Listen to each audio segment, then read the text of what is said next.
views expressed on this program are those of the hosts, guests, and callers, and are not necessarily those of this station, its management, or other advertisers. You're listening to Transformation Talk Radio.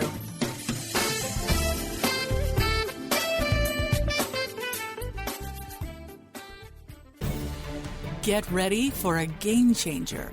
Sarah Westall is bringing you Business Game Changers Radio.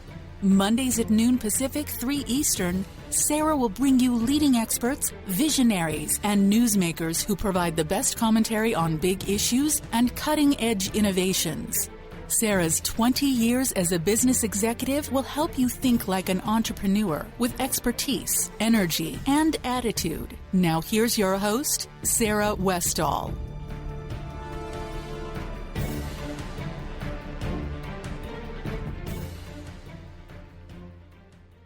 Hi, Bob. Welcome back to the program.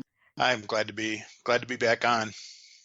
So we're going to talk about cyber warfare, and you're my expert. You've come on. What is this? The fourth time? Yeah, I think so. I think we've got 3 others in the can, and it's always fun. So I'm ready to rumble. Well, let's talk about cyber warfare. Sure. It's been a hot topic lately. Well, sort of in the alternative media and kind of starting to grow.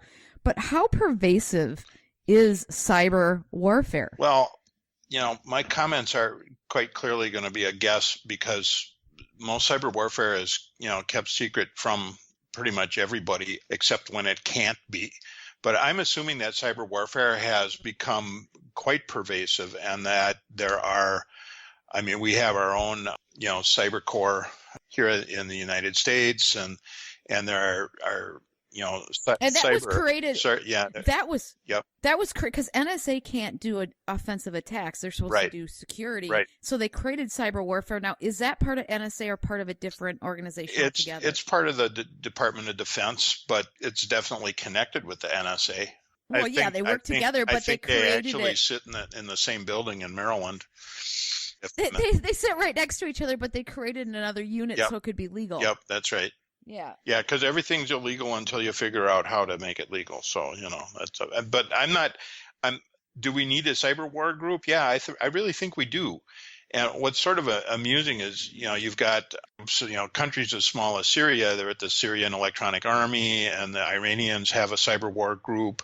All of the NATO countries have cyber war groups. The Chinese definitely have a cyber war group that they've disavowed repeatedly, but we've even... Well, nobody admits to it, but they all have them. And isn't it true that... The interesting exception is that Russia does not have anything formal in the way of a military cyber war arm. Huh. What they prefer to do, and this is just really, this is Russia, what can you do? They hire cyber criminals as contractors. This gives the Russian government plausible deniability on everything. It's like, hey, that's not us. It's just some cybercrime guys. Hey, we're working on it. Blah blah blah. So that's so there isn't. Well, who paid for it? Yeah, if they have a formal group, they're not telling us their name, but it really looks like they just basically contract the work that they need done. Doesn't the internet and cyber warfare pretty much equal all the countries out? Because you really only need a few computers and a really smart guy or gal to be able to do this. Because Julian Assange, when he was 16, he proved that when he broke into the Pentagon. So it really doesn't take our 1,200 military bases to have a cyber warfare unit. No, you put together a team. Doesn't have to be a big team.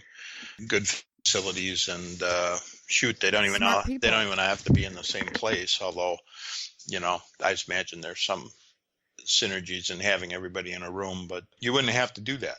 And there was this group, the Shadow Brokers, that posted some stuff on the dark web about, we've got a bunch of NSA cracker tools, and the first guy with $500 million wins the auction. They're aiming high. Did anybody buy them? No, and the top bid right now is $1,086 or something like that. Somebody actually submitted a string of bids using a Bitcoin key phrases that were in the long internet tradition of rickrolling, if you know what that is.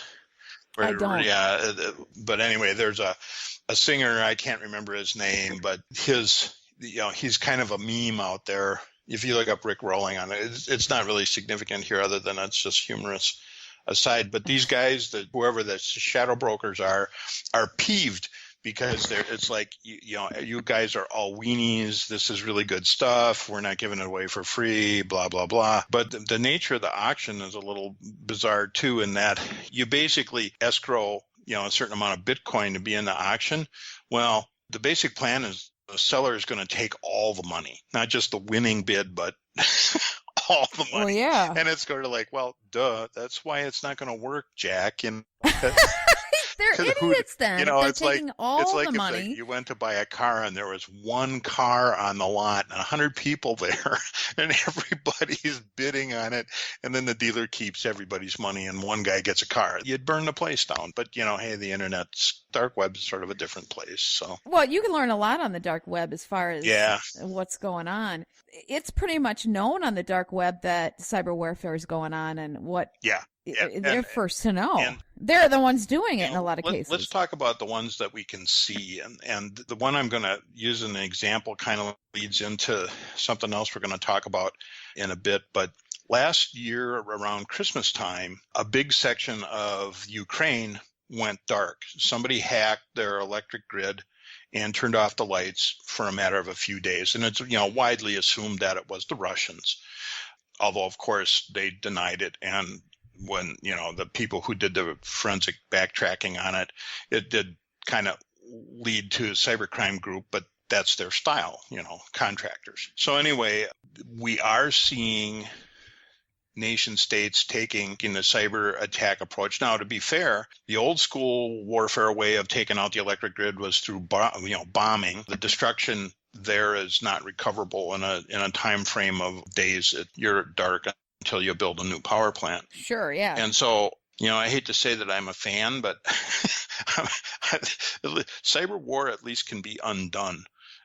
Unless you're talking about Stuxnet or however you pronounce that. It was the Olympia. It was called Olympic Games something. Was the official U.S.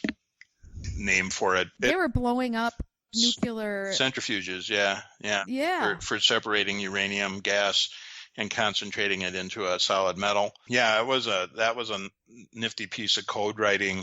They had to overcome basically what's called air gap security, where the Stuxnet, the facilities at Natanz in Iran, were not connected to the internet or any other external network. They were isolated from the larger world, and Stuxnet was introduced there.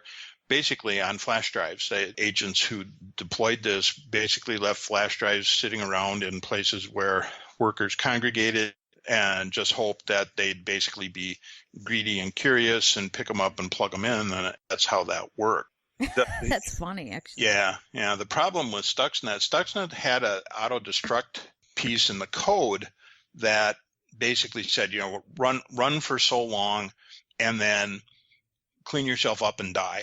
So it was basically designed to go in, do its damage, come out and be undetectable. According to the movie 0 Days, which we've both seen, the Israelis who were helping us with this decided that they needed a little bit more aggressive form of spreading. And so they added code to turn it into a worm. And a worm is basically code that will automatically install itself over whatever available networking was found. Well, these flash drives, of course, went to Natanz, but then they went home with the owners and they plugged them in and it escaped into the internet and infected hundreds of thousands of devices worldwide. And then what happened? And that's how it was discovered. But what happened when it went to hundreds of devices worldwide? It didn't, because it was only programmed to take care of. It would only. So it didn't do anything other than be an infection everywhere. But it also it went from being a very closed source project to what is now in essence an open source project, and Stuxnet can be rewritten by clever people to go against any type of facility. It could power plants, water purification plants. For lack of a better word, it was really stupid what Israel did. Yeah. What they were being greedy and impatient and circumvented the auto destruct feature effectively. But of course, this is, knows. this is information that we're getting from people who are reluctant to speak at all. There's absolutely no way to prove it either way, but it's a plausible story, and I think we can go with it. So, well, it looks like, according to top officials in Iran, is once they identified it and knew it existed, that was how they were able to protect their facilities from any further attacks. So now they are so much more. Yeah. Before, they had no idea. They were firing people left and right, thinking that their scientists and engineers were incompetent, because all of a sudden their stuff was blowing up and they had no idea what was going on, to, the U.S. did this or Israel did this together. Yeah. And now we know how to defend ourselves. And they started taking down our facilities, didn't they? Well, the Iranians targeted 5 Manhattan-based U.S. banks and launched basically a denial of service attack in retaliation. Wasn't really damaging in any significant way, but it sent a message and said, hey, quit messing with us or we'll take you out. There have been others. A Syrian electronic army put a fake news release on, I think it was Associated Press, that caused a 400 or 500 point drop in the stock market one day. And even though the Associated Press corrected the fake message, repudiated it, it still caused a big enough movement in the stock market that if somebody knew in advance, they could have taken advantage of that and made a significant pile of dough selling stock short that day. So, it's kind of like messages are being sent by nation states to each other, basically saying, don't mess with us. And for instance, North Korea, the Sony hack that came in advance of the release of the movie that was going to be making fun of the interview. The interview. Yeah, where it was purportedly a comedy about 2 bumbling journalists being sent in to assassinate Kim Jong-un or whoever the guy is, who's the leader of North Korea. Of North Korea, and he was not amused. Seriously, it was kind of a funny movie. Yeah, I'm sure. Really stupid. I'm sure.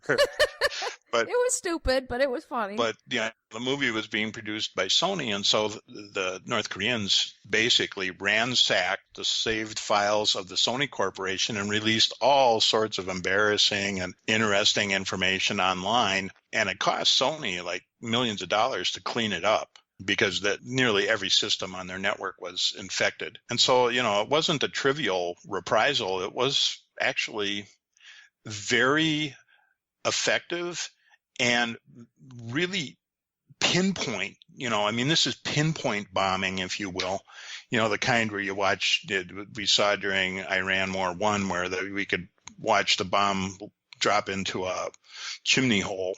It's kind of like most businesses, most countries really aren't prepared. They aren't prepared to be attacked for this. That. Everybody thinks that we're really good on attack, but the defensive part of it is still being developed.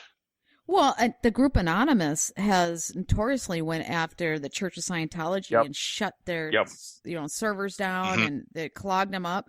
And I'm really glad they went after that one radio host that was a bigot and white supremacist. Yep, and they've been after the Ku Klux Klan and some other white supremacy groups. They're very engaged in hacktivist type activities, and what they're doing is illegal, but you don't see any. Nobody's doing you don't anything see about any it. District attorneys going after them, because it's it's the third rail of politics. You don't really want to be defending groups that are generally speaking despised by everybody else. It's tough to get votes when you've just saved the Klan from extinction. Who's going to stand up for the Klan? Exactly. Yeah, there's not a big voting block there, and one of the things that I just got back, in September, I went to Orlando for a 4-day cybersecurity conference put on by the ISC Squared and another security group called As Is, and another security group that's run by the FBI called InfraGard. And these 3 organizations had a big security congress. One of the keynote speakers was Ted Koppel, and I was looking at my schedule before going there, and I'm going, why the heck would you get Ted Koppel to come to a security congress? And he's got a book a book about it called Lights Out, and it's all about what would happen if the lights went out and stayed out, and how vulnerable